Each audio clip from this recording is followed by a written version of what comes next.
good evening, whatever time of day it is, wherever you are in the world. Thank you for joining us on today's Grain Market Blast with myself and Angie. Of course, Angie will be giving you a rapid roundup of the latest pricing flows and market moving news in agricultural markets. Firstly, apologies for not being around yesterday or the day before that, in fact. Unfortunately, I had a family funeral to attend and I was traveling back yesterday. But that's behind us, thankfully, and we can move forward and find out what's been going on in the grains markets. I know Angie, in fact, did do a stellar show on her own yesterday, so I need to thank her for that when she arrives.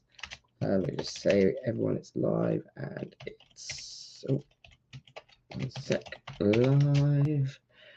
There she is. Always puts a smile on my face. 1 sec. There you go. Right, I believe I've invited you to be a co-host. Again, I wish there was a confirmation box that says yes, you've done it, but I'm gonna guess. Dum dum dum. Is she there? Hey, Yes, I'm yes. driving. I'm on the road today. So Oh my days. yeah, ladies can do that now. Did you probably didn't notice I had a comment last week. I'm going to share it and then I'll let you do the legals. I had a comment from a guy probably 75, 80 years old, came up to me after a market outlook that I'd given, and he shook my hand with both hands because that's how older gentlemen always do it, you know. And he said, when they introduced you, I thought to myself, a lady for the markets. But then you just went ahead and did the best, he said. So I was Oh, like, I that's wonder good. if he knew I drove myself there too and have Oh, my own look. checking account. Don't tell. Yeah, his heart was in the right place. He was perhaps just Totally was. motivated and I wasn't even offended. I was just like, thank you, sir. That's great. Yes. I make oh, bread too on my spare time. So, all right, oh. legals. I'll shut up. Right, legals. Nothing discussed on this basis doesn't constitute trading or investment advice or infers any kind of endorsement by PRQ Limited, Traders PRQ or PRQZ or its affiliates, including the host, which, as you know by now, is the amazing Andy. Way! And myself, Ryan. Woo-hoo. Way! Equally Yeah, amazing. what's been going on? What have I missed? Perhaps more so. Lots of things and nothing at all, right? I would Oh, say brilliant. like And that's the bullet end of the point show. one. Bullet point one is it's always going to be. I feel like we're going to have the same three bullet points here for quite some time. But Trump trade talk, and so Yeah, obviously I've been out of the. I left the house an hour ago. So things may have changed. That's how much fun we're going to have for the next 4 years. Like if you're gone for an hour, you don't know. You're out of touch now. But based on some of the conversations that we had, obviously we had a decent chunk of optimism there on day one with the lack of talk about China tariffs and just this idea that perhaps we were going to have a more conservative, calmer approach to trade here.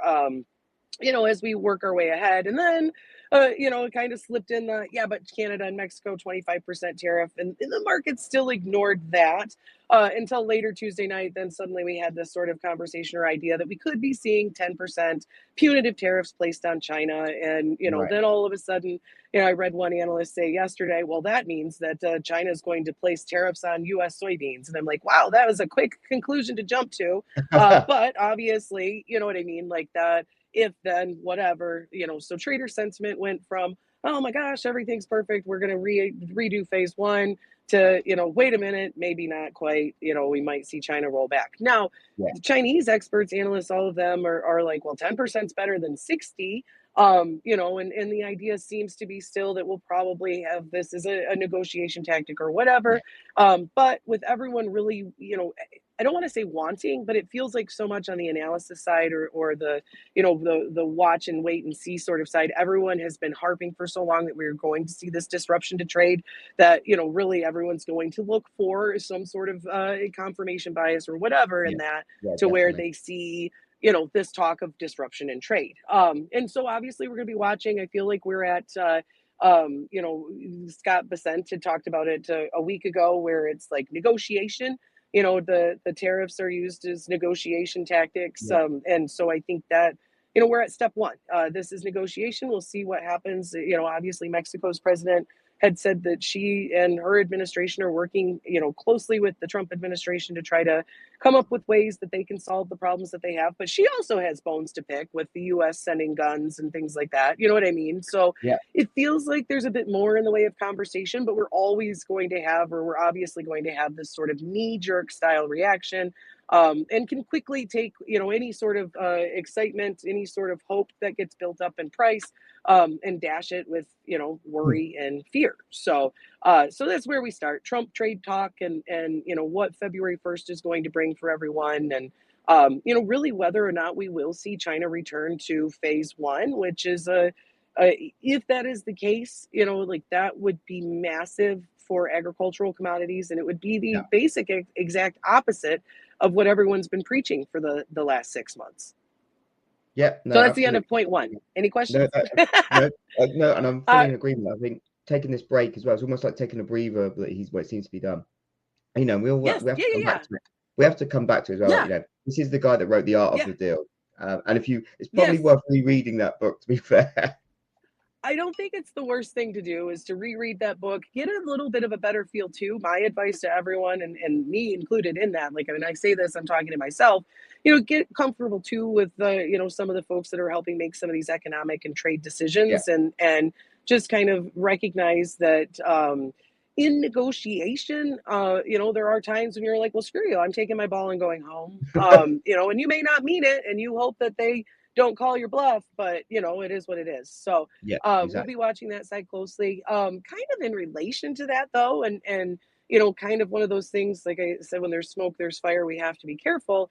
Point two is just kind of watching and seeing what's going on with the developments here with Brazilian exporters.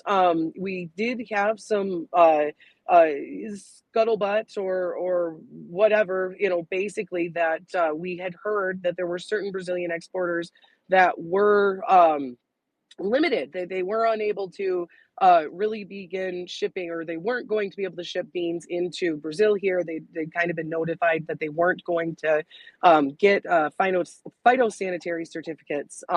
And so there was a lot of confusion about that and what that would mean. These are top five, or these are five different Brazilian exporters, including ADM Brazil, Cargill Brazil.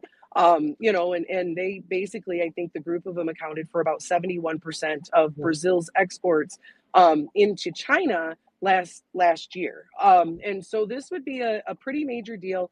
The accusation, or the reason listed for what was going on, was quote, chemical contamination in insect and pest presence, the presence of insects and pests.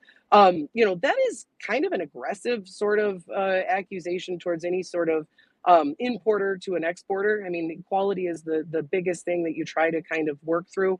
So it's something to pay attention to. Now, that was part of why the market surged there on Tuesday. The soybean market was up 33 cents because this had started to circulate, amongst cash traders, and there was some uncertainty as to what that would mean. Brazil's agriculture minister now says that it's only a 2-month thing. They say it's because of, quote, red seed or red beans, which would be an indication that they probably had some contamination with treated seed or something like that, which is a huge no-no. But the talk is that it's only a 2-month restriction, and that in March they'll be able to start shipping again without issue, and that it shouldn't mess up exports. So that's the kind of, and so that's part of why you saw the market back off a bit yesterday, is that Brazil is saying, hey, this is just Right. a momentary thing. It's a small problem. It's not a big deal. It's not Yeah. going to impact our ability to export. No worries. But overnight, there was talk that additional exporters have been notified that they're not allowed to ship. So it's not a resolved story at this point, I would say. Just kind of one of those things where we're going to have to keep an eye on it, and Fluid, really the only reason. very fluid.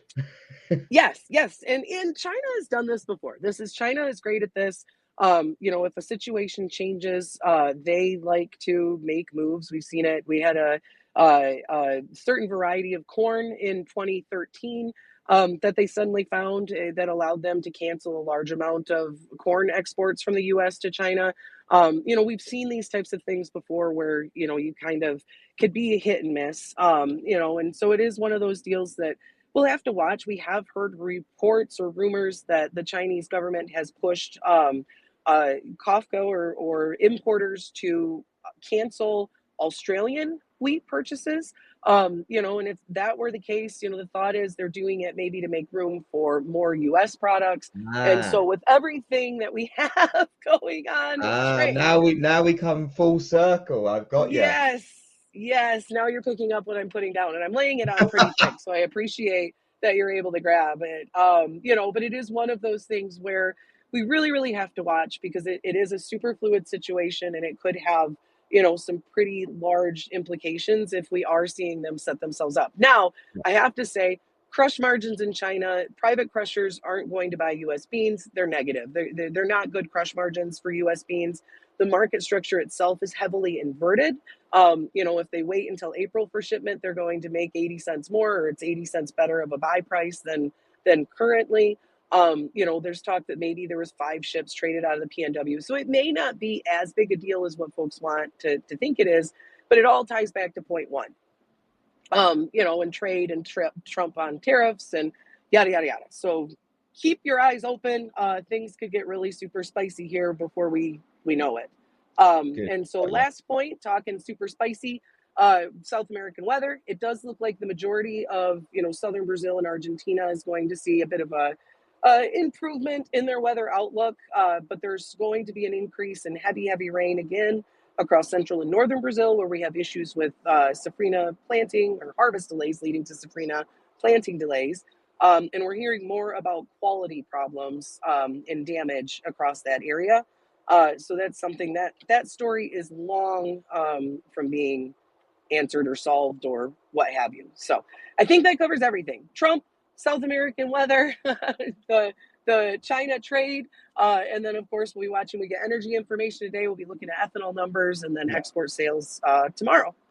Awesome. Well, thank you very much for that. I've missed you the past 2 days. I've missed you. I'm so glad you're back. Stop it. I've missed everyone. Not, but you obviously, you most of all. But listeners, well, firstly, Angie, thank you so much for doing that. Please make sure you're driving safe. Listeners, thank you as always for tuning in.